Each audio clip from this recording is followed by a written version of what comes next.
ഒരു പണക്കാരന് ഒരു കുഞ്ഞ് ജനിക്കുകയാണ്. ഈ കുഞ്ഞ് ജനിക്കുന്ന നാൾ തൊട്ട് കരച്ചിലാണ്. കാരണം ഇവരന്വേഷിച്ച് ചെന്നപ്പോഴാണ് ഈ കുഞ്ഞിന്റെ അപ്പൂപ്പന്റെ പ്രേതം ഈ കുഞ്ഞിനെ വേട്ടയാടുന്നതെന്ന് അറിഞ്ഞത്. ഇതിന് കാരണം തേടി ഇവർ പോയപ്പോഴാണ് ഈ അപ്പൂപ്പന്റെ ശരീരം അടക്കിയിരിക്കുന്നത് ഒരു ദുഷിച്ച സ്ഥലത്താണ്. അതുകൊണ്ട് അയാൾ ആത്മാവ് ശാന്തി കിട്ടാതെ ഇങ്ങനെ അലയുവാണ്. അപ്പോൾ ഈ ഡെഡ് ബോഡി അവിടെ നിന്ന് എടുത്ത് വേറെ സ്ഥലത്തോട്ടും മറവ് ചെയ്യണം. അങ്ങനെ മറവ് ചെയ്യണമെങ്കിൽ അവർക്ക് കുറച്ച് പേരുടെ സഹായം വേണം.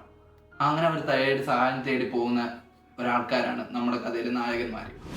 ഈ നായകന്മാർക്ക് ഈ സ്ഥലം പോയി കാണും, അതായത് ഈ അപ്പൂപ്പൻ അടക്കിയിരിക്കുന്ന സ്ഥലം. അവിടെ പോയി കാണുമ്പോൾ അതിലൊരു വൃദ്ധൻ പറയും, ഈ സ്ഥലത്ത് ഇനി നമുക്കിത് മാറ്റാൻ പറ്റൂല, കാരണം ഇതൊരു അപകടം നിറഞ്ഞ സ്ഥലമാണ്, ഞാൻ ഈ തൊഴിൽ ചെയ്യുന്നില്ലെന്ന്. ബാക്കി എല്ലാവരും ഈ വൃദ്ധനെ എതിർക്കും. അതായത് ഇത് ചെയ്തേ പറ്റൂ, നമുക്കിപ്പോൾ അവസ്ഥ അങ്ങനെയാണെന്നൊക്കെ പറയും. വൃദ്ധൻ എന്തോ ഇതിനും പറ്റണില്ല. അവസാനം ഇവരുടെ സമ്മർദ്ദം മൂലം ഇയാൾ ഇത് ഏറ്റെടുക്കും. അയാൾ ആ ചെയ്തത് ഏറ്റവും വലിയ മണ്ടത്തരമായി പോയി എന്ന് അയാൾ പിന്നെ മനസ്സിലാക്കും. പിന്നെ അങ്ങോട്ട് ഹൊറിഫിക് മൂവ്മെന്റ്സിന്റെ അയ്യരുകളെയാണ്. നമ്മളിവിടെ കണ്ട് പഴകിയ പരിപാടികളൊന്നും അല്ല. അതിൽ നിന്ന് വ്യത്യസ്തമായിട്ട് നമ്മളെ ഒരു സീറ്റ് എഡ്ജിൽ നിർത്തി പേടിപ്പിക്കാൻ ഈ സിനിമയ്ക്ക് സാധിച്ചിട്ടുണ്ട്. അതാണ് ഈ സിനിമയുടെ വിജയം.